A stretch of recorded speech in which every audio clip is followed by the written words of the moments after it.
I talk about the blessings about our life and our travel and where I've been and what I've wanted to do to be able to come back home, living the dream, becoming a president and CEO. I couldn't tell you that I never thought I'd be a banker or that I'd ever think that I'd be able to come back home. God's hand was there. I've been extremely blessed, and I don't take that for granted.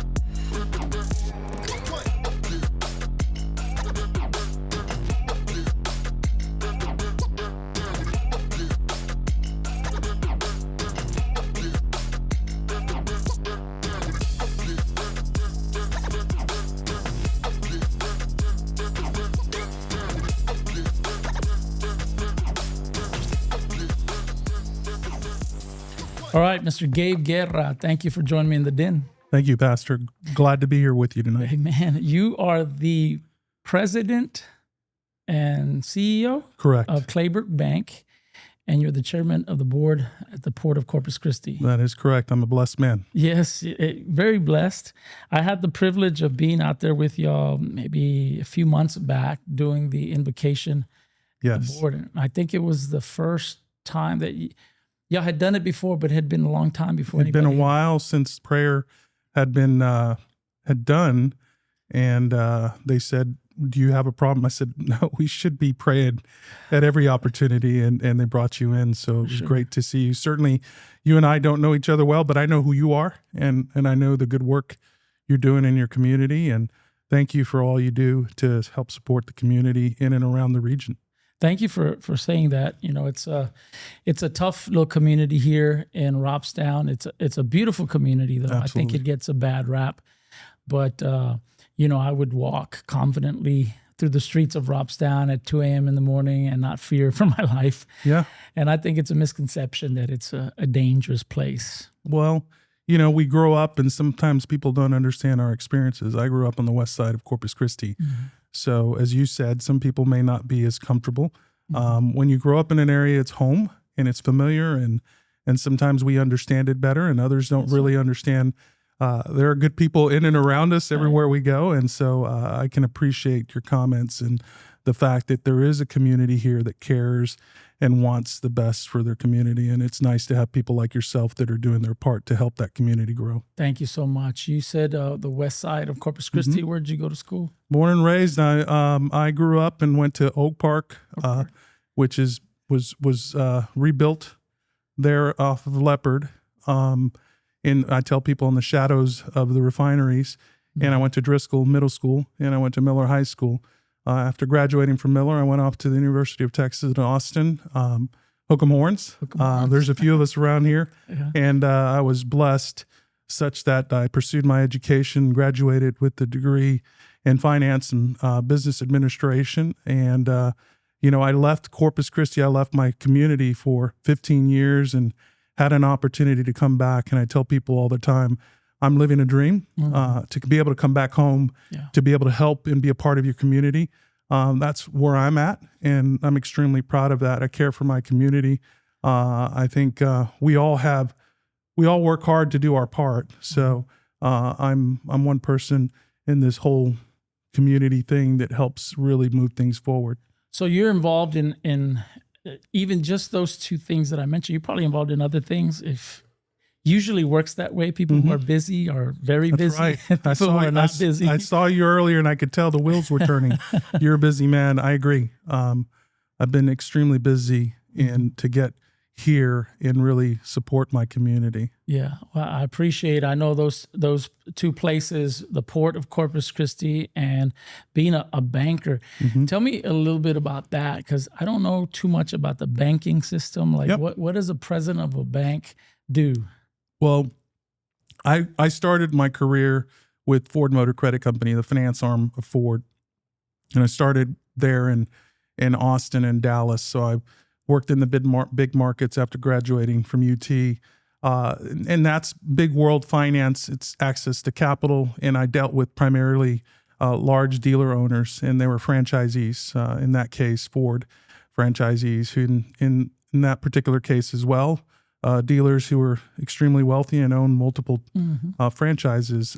So on a big macro basis, those cars that are sitting on their lots, as you have here in Robstown, typically aren't owned free and clear. There's a line of credit. There's a floor plan line associated, and we were the bank for Ford. And essentially, our job was to help the company help those dealers sell more cars and increase the market share of Ford. So that's one part. As banks, it's very simple. We take in deposits that are not ours, and we've got a fiduciary responsibility to manage those deposits in a safe and sound manner, which is why we're highly regulated. So when you deposit your money in the bank, we basically have the ability to loan those funds out.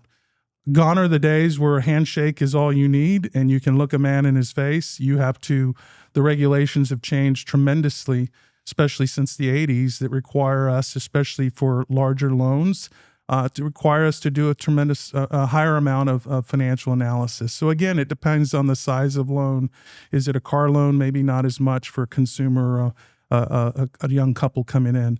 When you get to a business and you get to a larger amount of money that you're lending out that's not yours, there are a tremendous amount of things we've got to do to show anyone who's coming in from the outside, typically the regulators, to say we were doing this in a safe and sound manner, and those funds are likely to come back into the bank so that we can continue to help grow that community. And back in the days, banks were there to help simply grow communities. Clayburgh Bank is unique. It's the oldest community bank in this region, 122 years old. It's closely held King Ranch family. It's still this day King Ranch family closely held bank. I have 6th generation King Ranch family members on my board. Oh, wow. The bank was founded in Kingsville, Texas by Robert Clayburgh Sr., who was a son-in-law to Captain and Mrs. King. But he was a lawyer in Corpus Christi, and that's how he met Captain King. And he hired him in the mid-1800s to become counsel for him. And he fell in love with his young daughter. He was a very lucky man. And at the time of Captain King's death, Mrs. King, Henrietta, the matriarch, went to Robert and said, Captain King, Richard, and I decided that you should be the one to manage King Ranch as general manager, because we know you'll continue that legacy of managing the ranch as he would want. So he worked alongside Mrs. King. She lived nearly 50 years.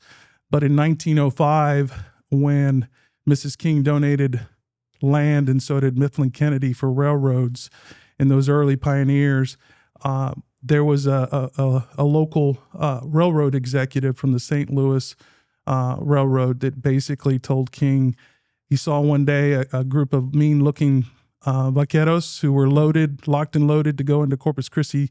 And he said, "What are you guys doing?" They said, "We're heading in to fetch payroll."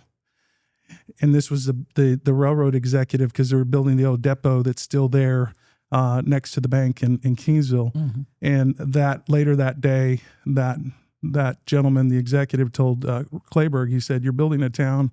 You've got businesses here. You're building a railroad. This town needs capital. It needs a bank." And that's in 1905. He founded Clayburgh Bank with his name to help those who showed a spirit of cooperation and community building. So in a very roundabout terms, banks are there to help communities grow. We're a privately owned bank. We're not publicly traded. I worked for one of the largest publicly traded banks in the country. I managed a division for the Midwest United States. I was very fortunate as a young man to have done that. Managed a large group of sales, operations, and credit for the bank. And that was very different and very corporate, publicly traded stock. Here, we live in the community. I run a bank with people who live here. The decisions are made here. I approve credit. I'm part of those decisions. Oh, wow. And I'm investing back into our community through lending and helping those communities grow, because that's what the purpose of banking is to basically help those. And you lend at a margin in basic terms. You take money in and you lend on rate, and you safely and soundly make sure that you can pay your bills and pay your employees and make sure you're giving a meaningful return to your shareholders. So I gave you a very basic overview, but banking's there to help. I say it's to help individuals and families and businesses grow.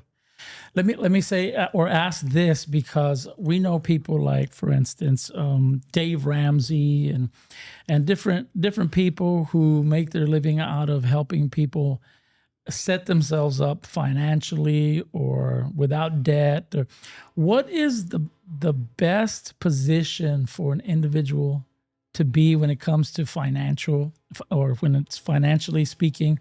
What's the best situation they want to be, as far as debt, as far as credit rating? Excellent question. What's interesting is I was talking about the train and developing, and guess what's in the background, Pastor, is a train in the background.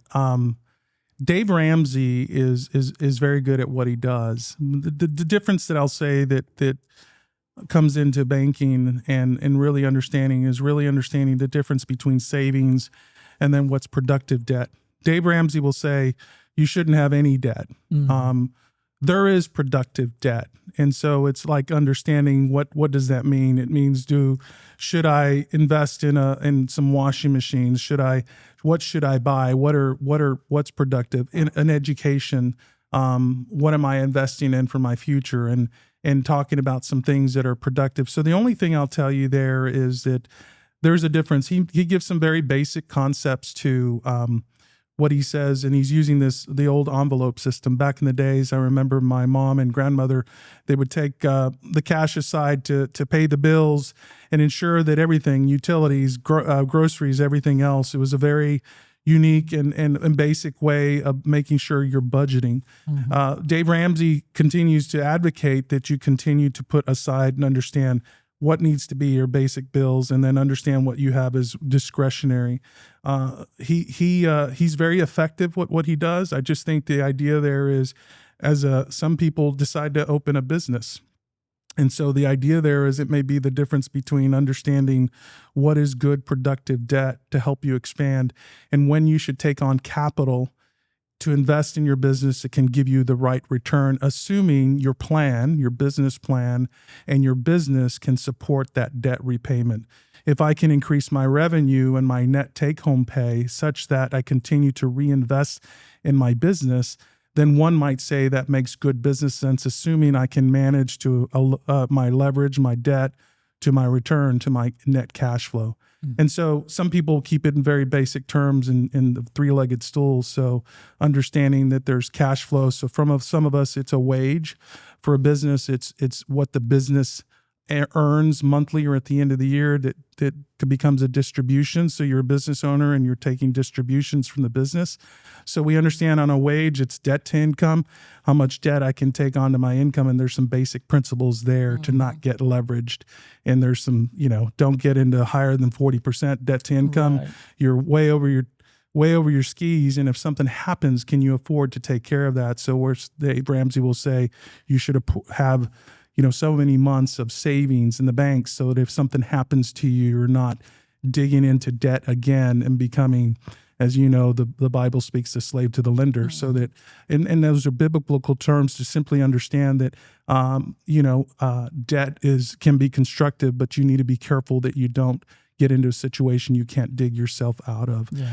Whether it's an individual in a household between a husband and a wife that are earning salary, or a business owner that's looking to invest in a new piece of equipment. All those come with those factors of how much cash am I taking in, how much discretionary cash am I leaving myself for the end of the day for those what ifs, and then what my total leverage is for my business based on, my entirety of what my net worth or my household net worth, or for the business, what my net worth of the business in. So if something happens, I've got assets that I can take and sell to help create more income because I've got free assets. I've got net value or net worth in my business. I'm talking in some very general terms. I hope it makes sense, but it does. But most people don't have any financial knowledge like that. What would you say is how educated do you think that the common person should at least get themselves to, and how would they go about doing that? Because a lot of people don't know anything about what you just said. They don't know even something simple like using a credit card that earns points. I don't know what you think about that. Maybe you can give me your opinion on that as well. Having a credit card that accrues points instead of ever using cash. I heard somebody say that they never use cash because they get nothing back from it. You know, what I was doing for a while, and maybe it was bad, but I used my credit card and then I'll pay it off. Yeah. And use it, pay it off. Nothing wrong with that. No, I saw my credit limit starting to increase more and more and more. And I'm like, I can't believe my credit limit is getting that high. But I kept doing that. Instead of using cash, I just used my card and earn points. And that might be a basic type of thing for finances. But what level of education do you think most people should have? I think that schools need to start teaching basic fundamentals of a bank and finance. And it's something we certainly encourage and get involved with through different organizations throughout our communities. And we deal with different schools and go in and help do financial literacy and support financial literacy. But I don't think that the fundamentals are taught, much like training the kid as they should grow so that they can grow up and they understand exactly how they should do things. Understanding that when it comes to a game, it's kind of like I say a game of Monopoly. You can give the child let's talk in money, and let's say you want to move out of the house. What is it going to cost to pay for things? We do math. We teach math. We don't help people understand the common sense around the math and really how to manage debt and what debt means as well. So to your point, there's benefits to rewards in credit cards, but what they're not benefits to is to the high interest rates that credit card companies charge you should you leave a balance on that credit card. So credit cards should not be used as a lifeline because it's a very expensive form of credit. Right. Unfortunately, for a lot of Americans, credit cards have become the normal go-to. And when you think about 18-20% interest, that can be an extremely expensive. That is an extremely expensive thing to understand. That if you've got a 20%, if you got that type of, and I'm going to round up to 20%, and you've got $20,000 in debt, you're paying $4,000 in annual interest, and you're never getting out because the minimum payments don't cover enough principal. Right. And if you take that $4,000 of interest down, that's, you're probably talking between $300 and $400 a month in additional required payments out of your paycheck, and you're never paying back into that principal. So really teaching kids and helping them understand the fundamentals. I went to college and learned and got a degree in finance. And once I learned about compounded interest, I was changed forever. The value of money and investing, retirement, planning, thinking about our future. There are so many things that are complex to understand, but I think the basic principles of understanding how money works, how savings work, how you should understand that if you have this much money, what does it take? And if you subtract this money, how much do I have left? Those simple things are difficult, as you said, to teach people, but the fundamentals start very early. And I'd simply say, if you're sitting at home, grab some envelopes and teach your young children, your teenagers, your kids in college, and say, let's talk a little bit about you're going off. Let's talk about your bills and putting aside, and just take a basic envelope that they did back in the days and said, let's talk about how much money you're going to get, how much money needs to go out, and what you have left at the end of the month. Most of the time, people just hand someone money and they start spending. So there are some basic things you can do. And there's so many different resources out there. But to your point, it needs to start early. And I think those fundamentals start in elementary. It's some basic principles, and they grow through high school. So as far as that, you say they do teach math. But if you had the opportunity, what would you go in and change about the education system when it comes to that? Wow. I think the key there is what type of minimum required curriculum you need, and really digging into trying to simplify that curriculum. Today, they talk about these, and they're putting this financial literacy, let's take it into the schools. Frankly, they need it in college as well. When I was a student at the University of Texas, the first thing you do is you get to UT, you go buy your books, and you get to Guadalupe, and you're on the drag. And the first thing you do, and there's Discover and there's MasterCard, and you've got all these credit card companies, and you can literally, I did it. I went. Of course, I had funding, I had cash, but I didn't really have a job. I was a student. My first credit card I had, I'll say publicly, as a student at the University of Texas, that I got, that it was, and all the retailers, everyone's lined up for all those college students coming in who are buyers, and they know that they can sell into that college group. That's what the world offers. It offers credit cards. It offers, you want a new car, it's on the radio, it's on TV. But what it's not offering is people an opportunity to understand, how do I lead a successful life so that when I grow old, I can take care of my family. And so begin with the end in mind, and help people understand, what do you want to be when you grow up? What type of income could that be? What type of house do you want? And helping people build a future and an understanding with a vision of where you want to go. It would require you to, if you want the big house and you want the fancy car, then you're going to have to work. You're going to have to do something different here. So those, again, challenging things to think, but nonetheless, I think young people are thirsty to understand what they need to do to be successful. Our phones teach these people, these influencers are out there teaching these young people to buy this, buy that, think of this. And what we need to influence is to talk more about financial literacy and how to be more responsible and put money back into the bank or reinvest as well. So I would really dig into the curriculum side of things to answer your question. That was a long answer, and really try to make sure that it's fitting to basic levels of elementary to junior high or middle school, and now getting to high school. Mm-hmm. You said when you learned about, what was it, compound interest? Mm-hmm. Compounded interest.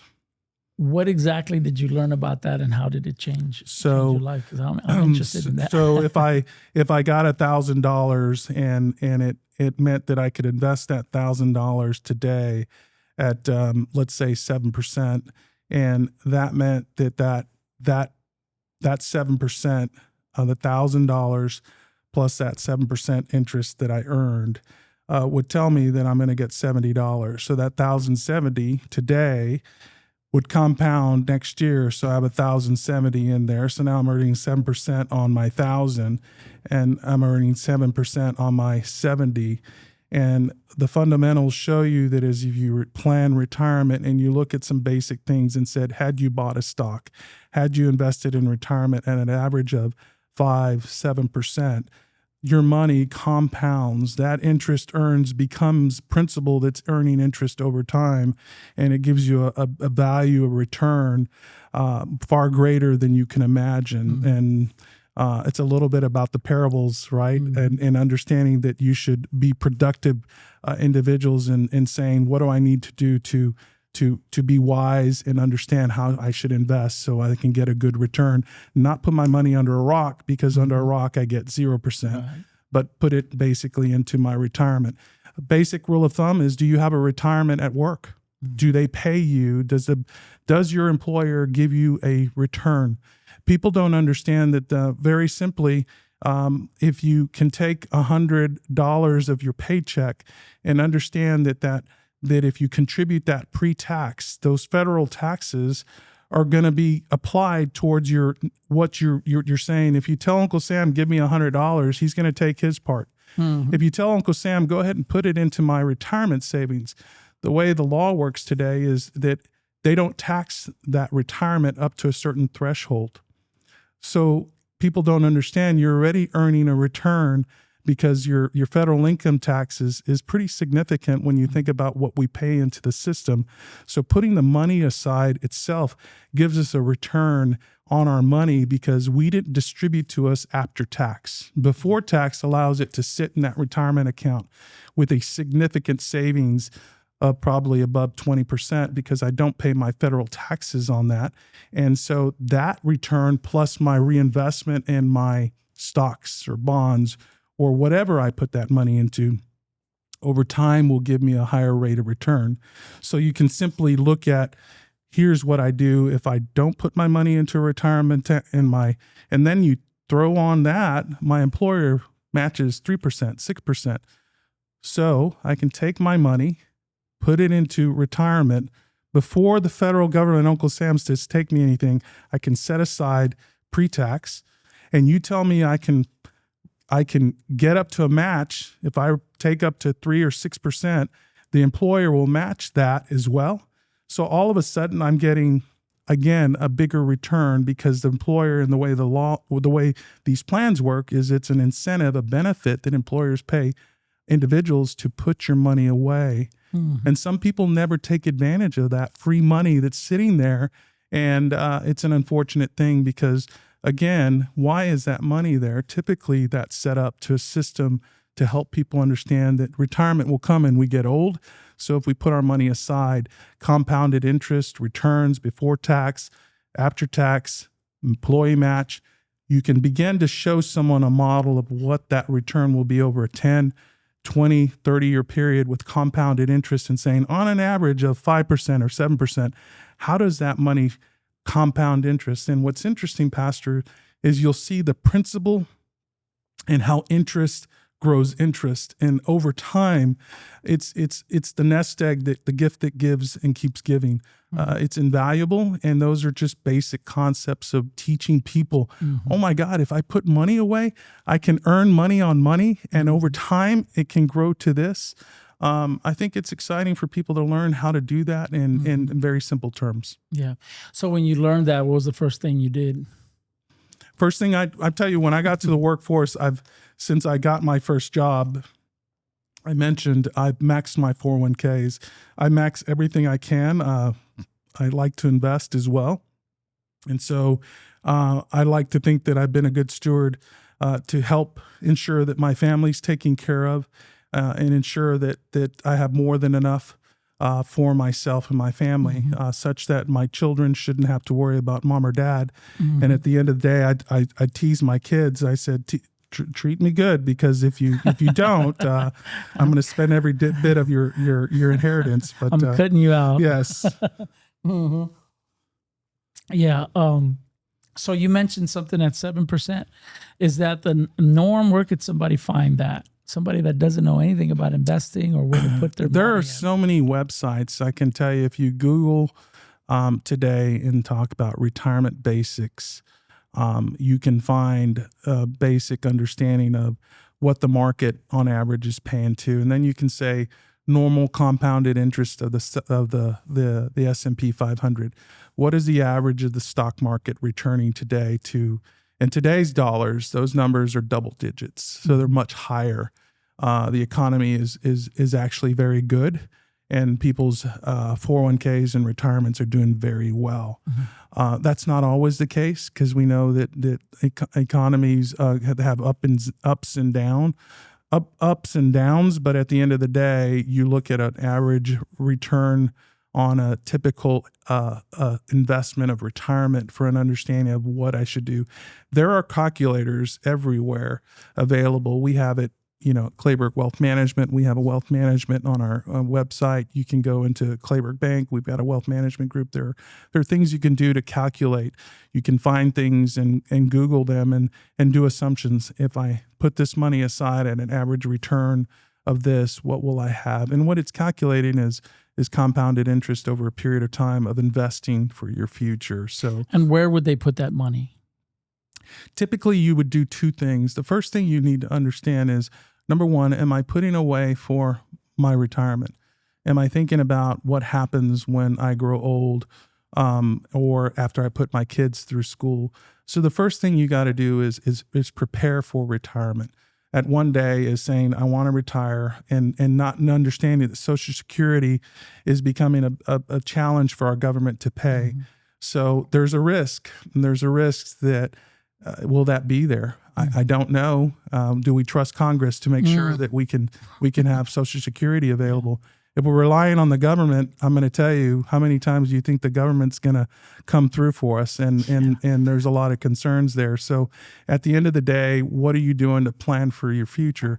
So if you look at today and you say, it costs me X dollars to to pay my bills, live in this home.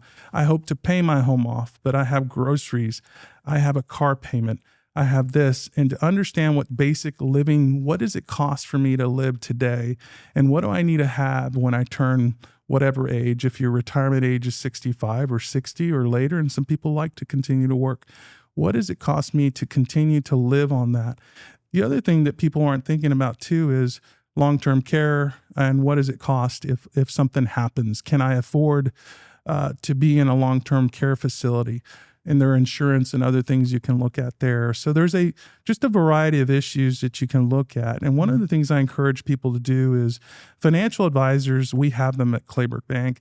They're there. It doesn't cost you anything to sit down with a financial advisor and get some advice on basic retirement planning. Most employers who have retirement plans offer these individuals to come in and sit with employees and talk about retirement or talk about future. Where should you invest? What type of investments should you be making? But beyond that, there are advisors out in our communities too that help you look at your financial plan and say, what should I do and how should I invest? What do I need to do to begin with the end in mind and saying, how much money do I need to live on in retirement? Mm-hmm. Part of that formula is looking at Social Security as well. But again, I want to reemphasize, depending on our federal government, for anything isn't something we just don't know if it's going to be there. Today, there's not enough people feeding in for Social Security to continue to pay. Mm-hmm. So at what point will that be something that they're going to deal with and how? I don't know the answer to that.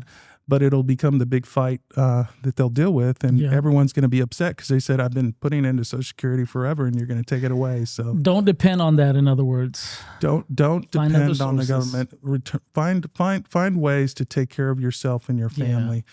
Begin to think that I need to put something aside for my future, and begin to work small and understanding that. Our friend Dave Ramsey calls it a snowball of debt. You can create a snowball of wealth. Mm-hmm. You can start small. I know plenty of small business owners who've come into the bank that said, I want to start a business. I need to invest in a piece of equipment. I need a line of credit to help fund the timing between my receivables and my cash flow to be able to pay my payroll. And that is productive debt.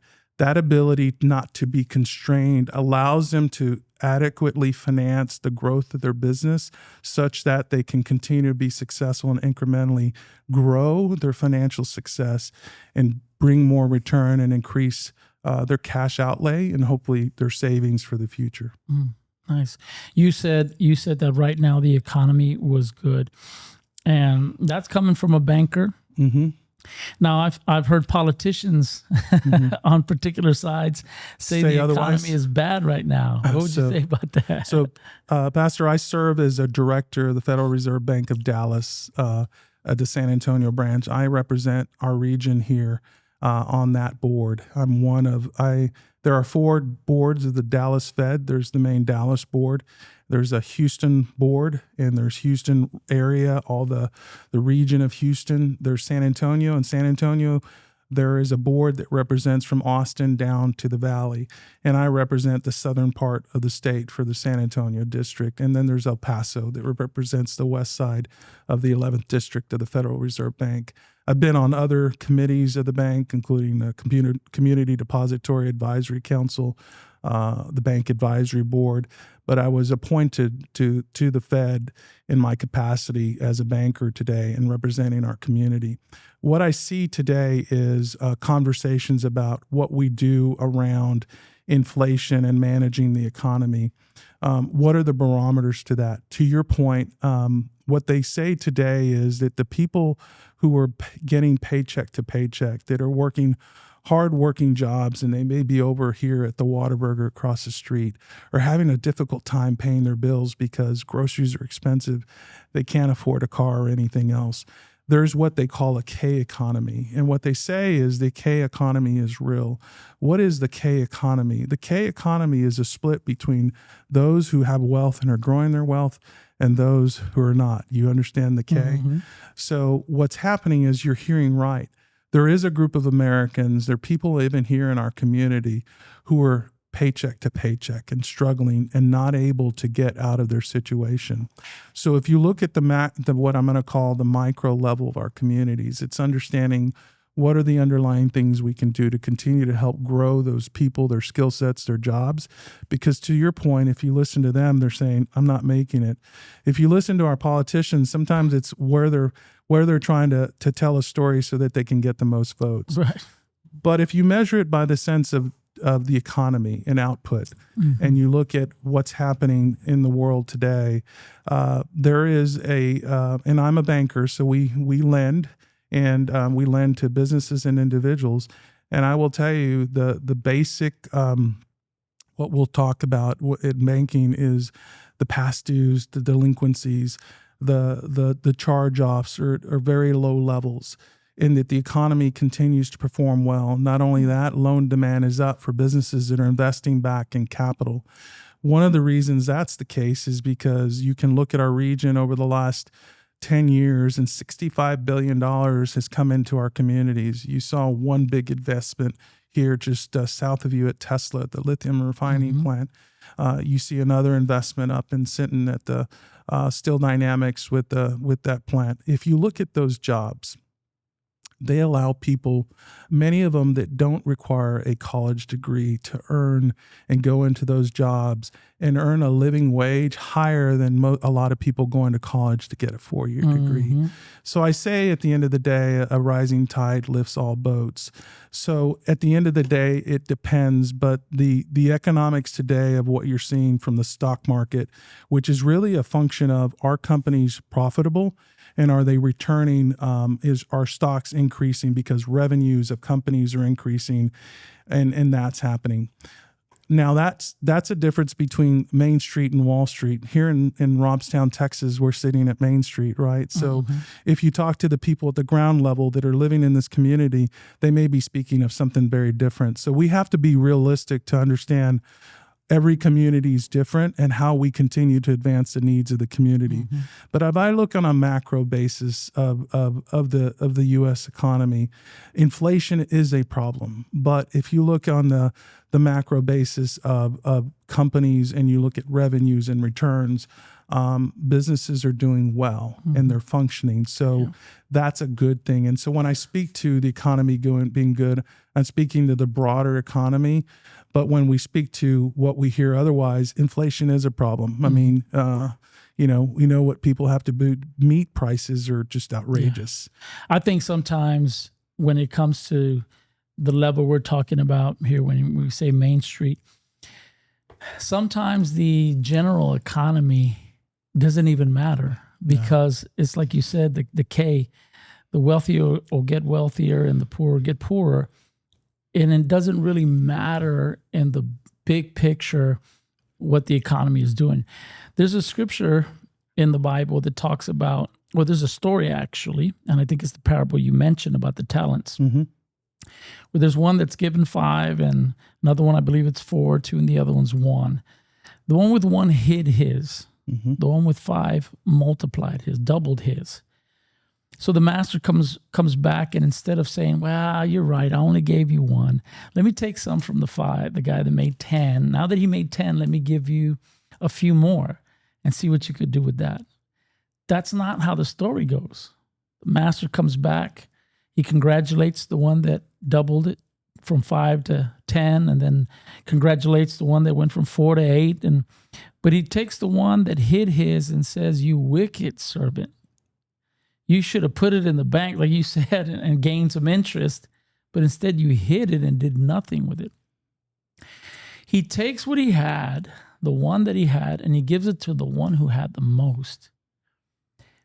If we were to look at that story here in our world and society, we would look at that and that would be cruel. How could you do that? What did God know? In your opinion, I think you're familiar with that story. I am. What did God know? What does God know that would tell us it's better to take what he had and give it to the one that had the most than to take some from the one that had the most and give it to the one that didn't do anything with what he had? So I'm going to ask a rhetorical question to you, Pastor. What does the Bible speak about wisdom in understanding,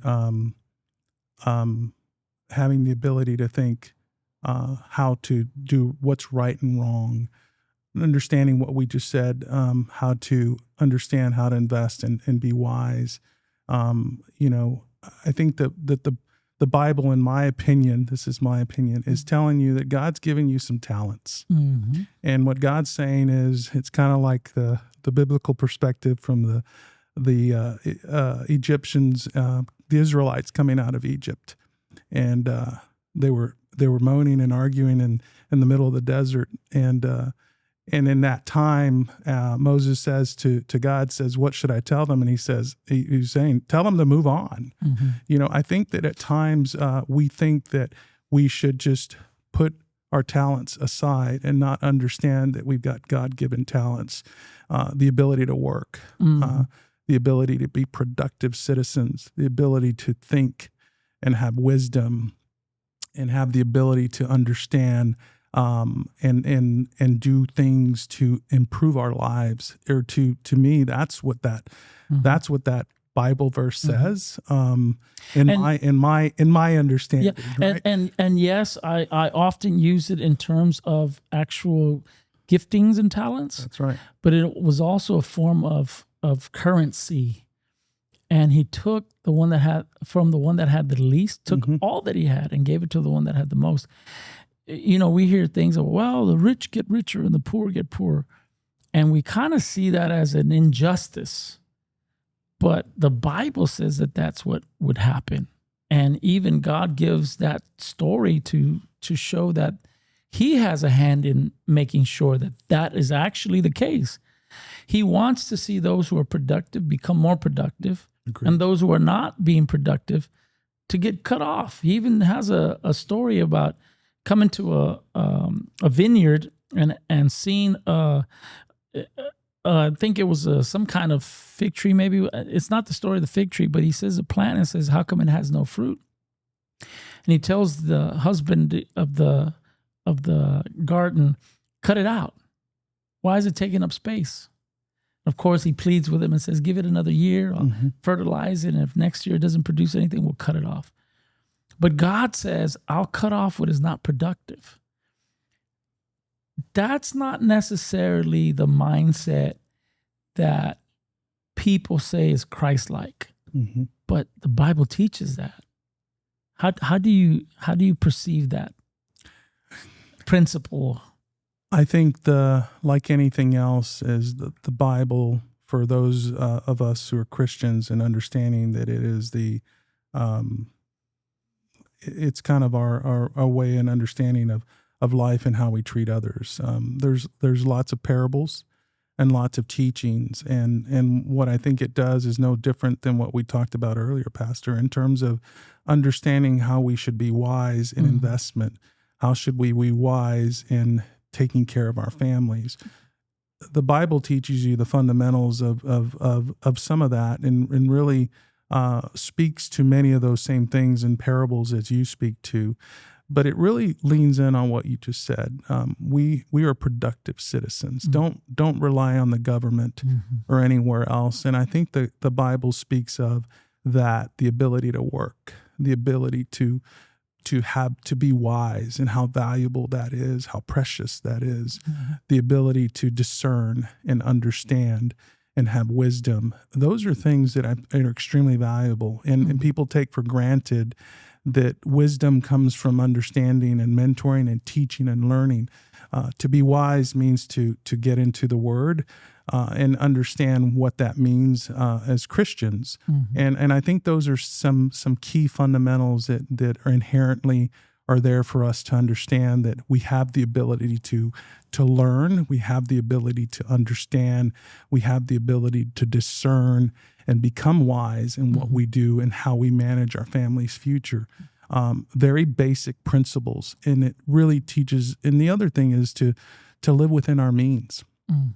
The idea that we all come from different walks of life, but just because I don't live in the big house that I want doesn't mean that maybe there's a path for me to get there, but perhaps I can live within my means as well. And I think that society teaches us to want and desire certain things, but at the same token, understanding how we save, how we work and put away and invest such that we can afford to do that. And many of us, I'm sure you're the same. I'm not living in the house that I bought 30 years ago. I bought several homes. I hope this is my last one. And I don't like moving, but at the end of the day, I lived within my means of what I had to be able to invest and grow, not only my career, such that I could become, can continue to provide for my family so that I can continue to invest and have the things that I have.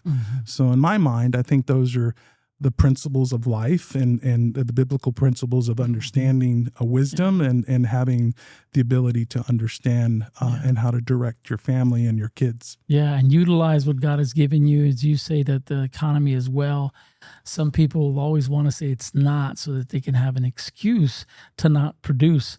So I'm glad to hear that the economy is doing well.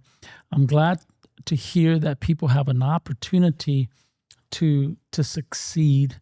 And praise God for that. I want to change gears a little bit. Switch gears. Because a lot is going on locally here in Corpus Christi with the water, with the rain, with the mayor. And you guys are right in the middle of it, I believe, with the port. Is that correct? I've been having conversations with different people within our community, some candidates and some other people. And recently, I think it was Denise Villalobos and I think John Hanslick that we talked about this. I said, how does the port handle being almost like hamstrung by the city of Corpus Christi? Because you guys are a big machine. Is that correct? The Port of Corpus Christi is responsible for a huge part of the economy in Corpus Christi. And because of that, y'all are overseeing these projects. You guys have lots of educated, lots of experts in different areas of what y'all do. But many times I feel like y'all are being hamstrung by a city council, if you will, or city government. Can you speak to that a little bit? Yeah. The Port of Corpus Christi is governed, the board of directors or 7 appointees.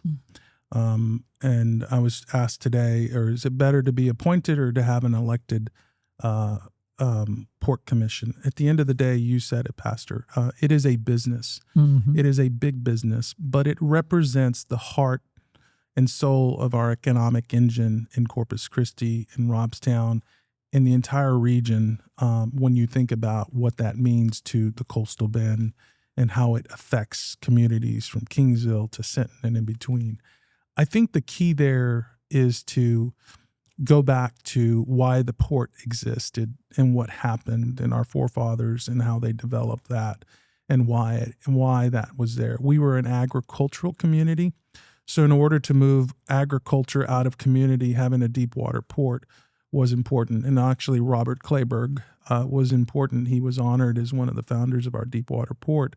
And he was instrumental of that and actually put together the Corpus Christi Deepwater Harbor Association. Why? Because the King Ranch had agricultural interest, and what they needed was a deepwater port to port that, just like the rest of the families in the region. That hasn't changed. And what became an agricultural port became a refining port, became chemical, has created a steel complex, now liquefied natural gas and everything in between. And what it represents today is jobs, 99,000 jobs, and nearly, I think the number is $4 billion in payroll to people. So at the end of the day, it means direct and indirect jobs. So when you hire and you bring a plant to the area of Robstown, like Tesla, there's lots of discussion because you say, what does that plant bring? And at the end of the day, the basic principle to be able to afford to put food on the table is earnings and wages, living wages at some of these places. And a lot of these investments here, I'm curious what you'd say, but I think they've allowed young families, working families, those that are trying to go to the next level to take on a job that could be blue collar, but is paying white collar wages.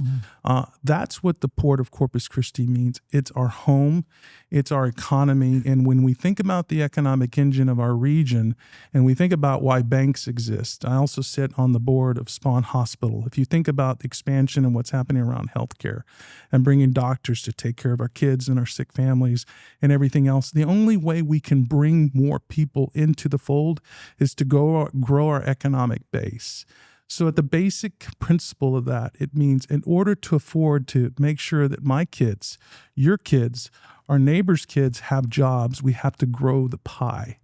We can keep the pie kind of like we talked about the parable. We can keep the pie small and not grow it, or we can be good stewards of that pie. And what's happening today is that port, that's an asset to the community. I call it a community asset.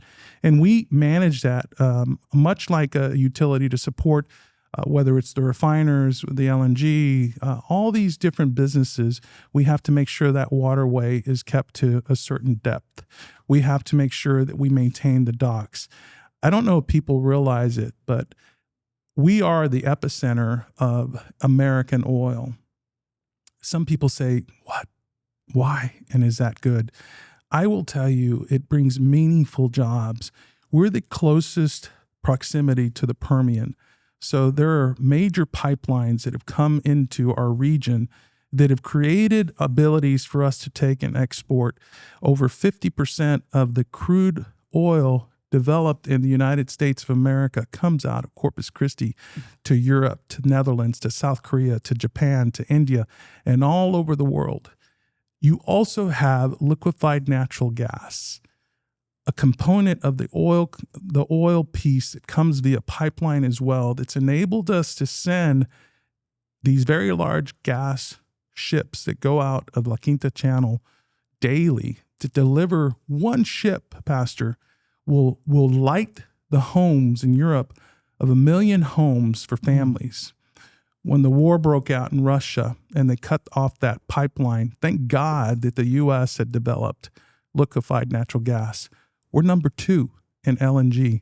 Those jobs, those kids at A&M Kingsville or A&M Corpus Christi or Del Mar College, they're our kids. They're our neighbors' kids. And they're getting these high-paying jobs such that they can continue to take care of their families and continue to grow in the community. GCGV, Exxon, same thing. Average wages of 6 figures these kids are making as operators, some of them laborers in these plants. So to your point, it is the economic engine. Our job's to diversify, and we had a big announcement. We've signed an option agreement for a container port with DP World, the 10th largest container port business in the world, has an option agreement with the Port of Corpus Christi. That has to go through design and engineering and planning and all kinds of regulatory hurdles.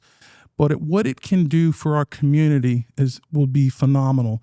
If you bring containers here, Pastor, you have the deepest water port. You went from 46 depth to 54, which allows deeper vessels for exporting oil, the largest in the world, largest gas carriers. They will allow the largest carriers ships for containers. When you have containers, you bring them into the port and you distribute containers in or out. You create another economic leg of manufacturing. If you take a circle around our region and you look beyond here, DP World's here because they see Texas, they see growth, but they're looking south. Most people don't know that Texas' largest trading partner is Mexico. The U.S.'s largest trading partner before COVID, before all these trade wars, was China. Today, the U.S. largest trading partner is Mexico. If you put a circle around us, you get into Mexico, the southern border, Laredo, Brownsville, McAllen, you get into Monterrey, a big manufacturing segment. You can connect dots between manufacturing of steel that's being sent down to Mexico, natural gas that's used for these plants to help process and manufacture these products, and create a dynamic economy greater than what we have today. And guess what, Pastor? Part of that story is a rail yard here just east of the fairgrounds. The port has purchased land. There's 3 major rails sitting there, precious assets that allow us to connect the largest rail yard, the rail companies in the U.S. to help bring goods in that will continue to transform the community of Robstown and beyond, because now you have more investment. You have more companies come in. You have greater GDP, what I'm going to go, gross domestic product, which is a big word for productive growth of tangible goods that helps grow the economy. The region begins to grow. So to your point, the port is the engine. It is where you can connect the majority of jobs. And then the rest of the jobs we serve there, even in banking, the biggest part of why this region works is because of the jobs that are created by the Port of Corpus Christi. That was you can tell I'm passionate about it. Yes, sir. I really care about the economy, and I really, I also care about our communities. Yes, so, sir. and I know there's a lot of debate about the types of businesses coming in, but I'm going to tell you, if not for that business, many of our kids would not have employment and they wouldn't be able to come home. So that's, what are we doing to grow our pie so our kids That's can true. work? I was happy with the Tesla. I was happy with the Avena. I was hoping the Avena, the ammonia plant would actually come, and lots of people got Upset with you. stirred up. They got upset with me. Yes, they did, because I was for it. And they actually had a town hall here that I got yelled at and screamed at and told to shut up and all that good stuff. But I just saw it as an opportunity for our community. I see what's happening, and I'll give you an you're opportunity good. to address that. I see what's happening at the city council, how it seems as if though, and I commented on somebody's, I don't know if it was Mr. Cantuz, or he posted something. And I'm like, why don't y'all just pass that desal thing? And why do you guys look at industry as the enemy? If industry, yes, is using water, that's why we need the desal. But if industry leaves, you might have water, but you won't have food on the table. You know what I mean? So what would you say to that about the ammonia and how they responded to me and all this happening at city council?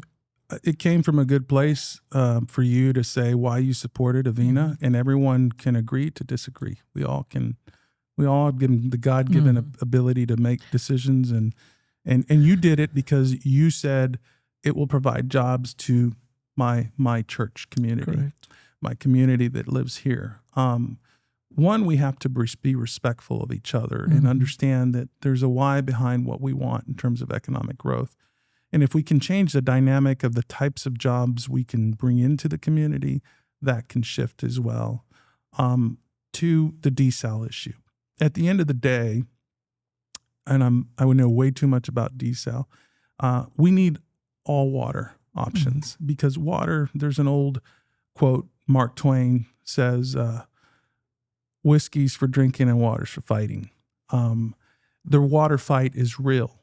Why is it? Is because water is an extremely valuable resource, and these plants require use of water, and our community relies on that as well.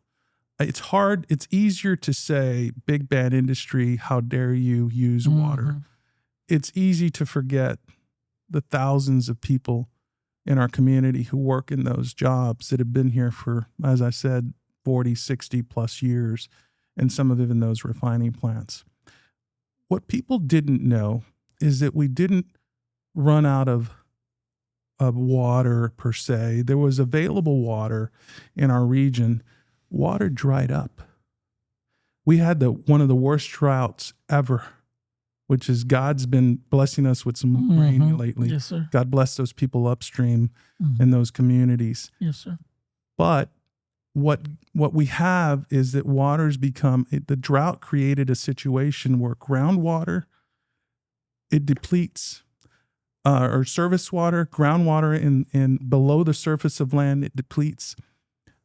The desal gives us a sustainable source of water because you can now stick a straw into the ocean. Then we can debate the safety and everything else. But on a very simple basis to understand that straw gives me an unlimited supply because this world has 3/4 of our globe is covered by water. Allows a community like ours, where we have the sea in our backyard, to take advantage of location. That's a debate that we should say, let's all agree on one thing. We need desal. We have options. The port has one, by the way, people are not really talking about. It's called Harbor Island. I support all water options, including the Inner Harbor. Inner Harbor is the cheapest. Why? Because the infrastructure required to build it out is much less than Harbor Island. The argument becomes two things. How much water do you need? And really, the port put together the permitting that they've now given to the hands of Nueces River Authority. And there's a lot of debate there about whether or not they have the funding. And let me make something very clear. We're not running the Nueces River Authority. They're appointees from the governor's office. But what they have is they had a window to commercialize that Harbor Island project such that they identify a developer, designer, and operator of that, and it can provide water to our region. The difference between the Inner Harbor and Harbor Island is Harbor Island can modulate up to 500 million gallons of water. Mm-hmm. The Inner Harbor, on the other hand, can bring you 30 million gallons. The argument is that we need to continue to grow our water source. So we have to debate, should we just spend here and be done? Or can we spend an amount of money over here and save ourselves long term because it's cheaper because we put the infrastructure in there? Nothing more than that. It's a discussion. It's no different than Mary Roads pipeline. You're familiar with that pipeline that supplies us 70 million gallons. Thank God. Then in the 80s, they had the great debate, and it was the biggest fight like it was today on whether or not they should spend the 100 or whatever $1 million that was. It seemed like a lot of money back then. And today, we were able to take that 30 million or 25, 30 million gallon supply and take the infrastructure that was in place and increase it to 70 million gallons. We were able to take more or about as much as we're talking about for Inner Harbor is 30 million gallons. And no one's talking about it. But Inner Harbor is going to cost, and both projects will be billions of dollars. That's just about $1 billion Inner Harbor. The point I'm making is that investment we made in Mary Roads has provided an investment of dividends because the cost to scale that project up because of the fixed cost of the infrastructure we built lowered our spend today. That's where there's a difference in Harbor Island. Our future depends on availability of water that can be scaled up, and that fixed cost can lower our children's cost long term. That's a complex discussion, but in a very simple terms, we need water. We support all water at the port. At the end of the day, we need to come to an agreement on where desal comes into play. And I think we at the Port of Corpus Christi continue to support all water options, and we say desal should be one of those options because unlike ground and surface water that dry up, the seawater will continue to be the gift that keeps giving. So as far as the port, which desal option are you guys shooting for? Like, which one would you guys like for the city to partake in? Good question, Pastor. We say we support all, and I know you're saying we'll pick one. At the end of the day, we want all options. I think it's important to understand this. We support, industry wants Inner Harbor too, and we know that it's a low cost. But I think the important thing is to continue to support what's happening at Harbor Island as well, because you have scalable water. You know, there are communities north of us that were willing to pay and build pipes to bring water into their communities. And what we have as a community is a unique opportunity to deliver water north of us into communities south and Brownsville and in these areas as well. They had drought. North of us, they had drought. Rains have changed that up for a period, but we all know that we go through drought cycles. So my point to that is it can be an economic factor of people are willing to pay for it because Austin, Texas, Kyle, Texas, San Antonio, Texas don't have a bay and the Gulf in their backyard. Right. We can do it cheaper, and there can be the economics where the state has actually studied under Senator Perry's plan a water grid to deliver water north. And the state was looking at investing. Do we have the ability for the legislature to get past that's a challenge.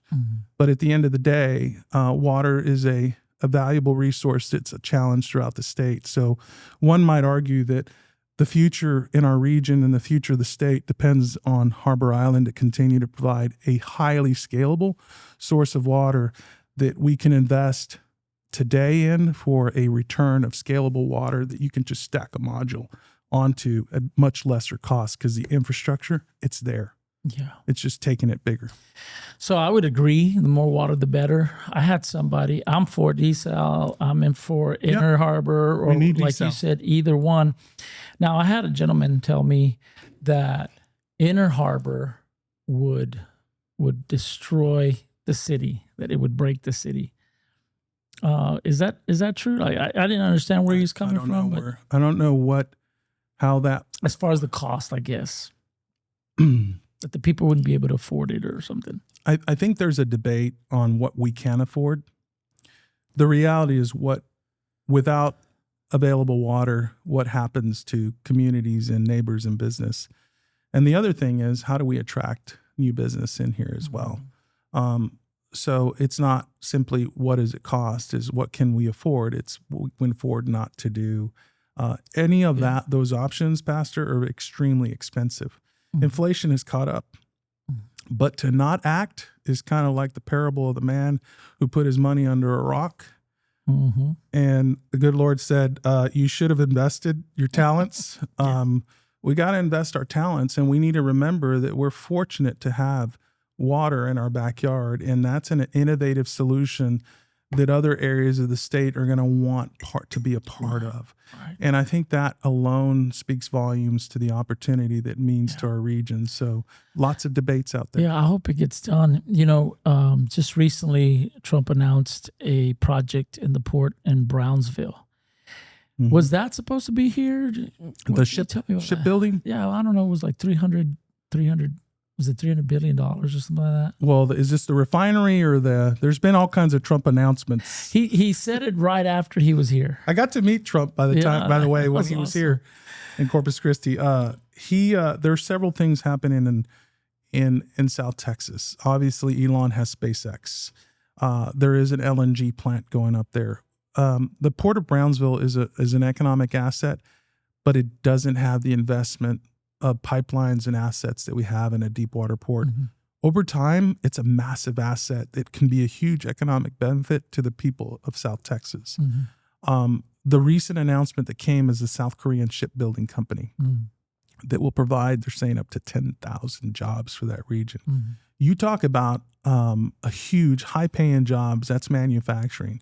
And it's a reshoring of shipbuilding back into the United States, into Texas.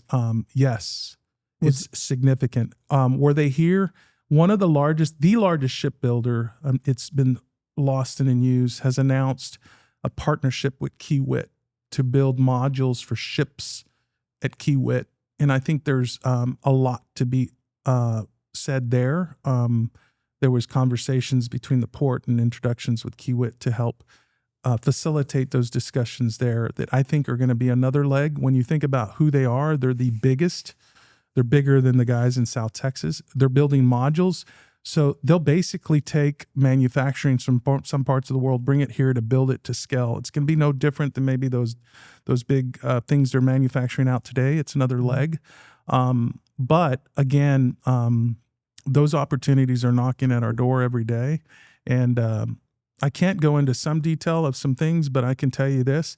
There's a lot of interest in our region, economically speaking, because there's a tremendous value of assets that are here. The pipelines, the labor. If you talk to Jason, have you met Jason, the plant manager at Tesla? I've met him. He needs to. He's your neighbor here, and I'd love to introduce you to him. I would love that. You know what he tells me? I was Jason Bevins. I was there at the lithium refining day just last week. And he's told me on multiple occasions, and he told me again that day, and we talked about the fact that Tesla owns 1,000 acres of land in your backyard. Wow. What do you think they're interested in doing? Sitting still? No. He said, I have traveled and worked in plants around the entirety of the world, all over China, Europe, everywhere. He said the people, the workforce in South Texas is beyond the grit, the work ethic, the quality of the workforce is better than anywhere else in the world. Really? I've heard GCGV talk about our workforce, the grit, the hard work ethic. And what I think we have here is young people who, again, speak to that, have the talent to be able, we have got a young workforce that are thirsty to take care of their families and to work and to provide for their families. And I think statements like his represent what we have here.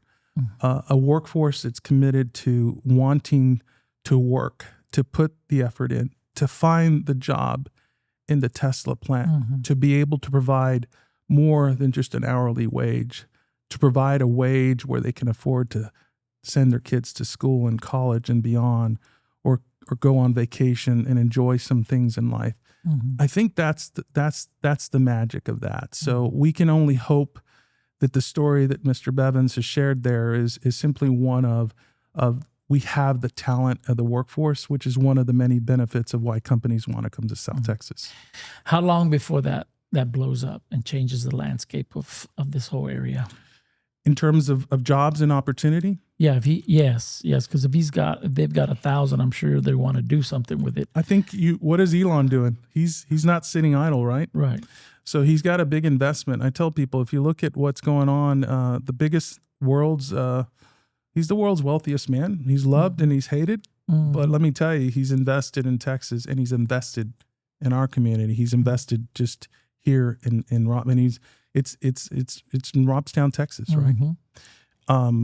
The idea there is that you buy 1,000 acres, that you're not doing it because you're thinking you're remaining idle. He's innovative. He's got SpaceX. This refining plant is the first of its kind in the United States. They've got plans. There's a Wall Street article, Wall Street Journal, which I read often, that speaks about these solar batteries that Tesla is building in China, of all places. I think there are a variety of things that you could see that could potentially happen here that are an extension of what they're already doing in your backyard. You mix that in with the investments that are here, including this port container, you're going to see some real things happening in your backyard here in this community that can really be a great investment and a shot in the arm for this community. Amen.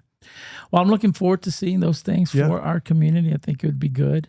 And, again, I thank you guys for the opportunity that y'all gave me to go and bring the invocation. Thank you. Amen. There. I believe that it is important that as a community grows and as a company or business or anybody grows, that God is put and interjected in there. As we prayed for rain and we've got it, some people said, well, it would take this and that. It would take a hurricane.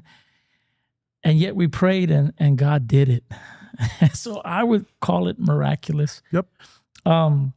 Before we close, what would you say, what role is God playing in your life and in the life of our community? Great question. My faith is extremely important to me, Pastor, so I'll speak openly here. I think God's hand has, even when I didn't know God was there, he's been there the entire time, right? And so today, my wife and I speak of that. We've been extremely blessed. I've got a child who graduated from UT Austin and graduated from UT Health and is now working at Driscoll Children's Hospital as a speech pathologist who loves what she does and has been able to come back home and make a difference.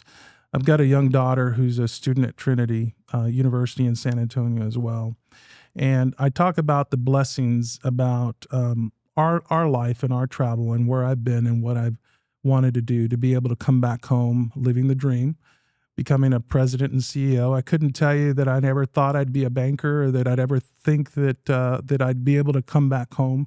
God's hand was there. I've been extremely blessed, and I don't take that for granted. So I, like you, I love my community. So we give back through time and commitment and financial and other means because we really care about our future of our community.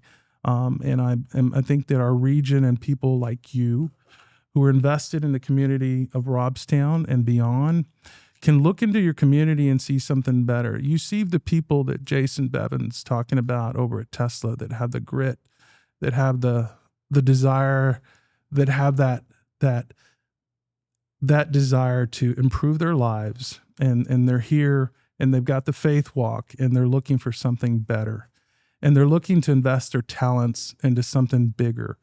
And that's what it's all about. So without the community of church, without the community of supporters, without the community of all our partners, including the industrial partners in our community, the port and everything else, we wouldn't be anything else. We all need to be vessels to support the path and support the path of those people. So God's been good to me. Mm-hmm. My wife and I speak to it all the time. And I think a little bit of Proverbs 3:5, trust in God and not lean in our understanding, and acknowledging Him entire way so that He can continue to direct our path. I think that's what we're here today to say is let's let our community flow in the path that's been set forth and the prosperity that we're beginning to see in our community to continue to move forward. Amen. The Word of God says that the Lord takes pleasure in the prosperity of His servants. Mr. Gabe Guerra, thank you so much for joining me in the den. Enjoyed it.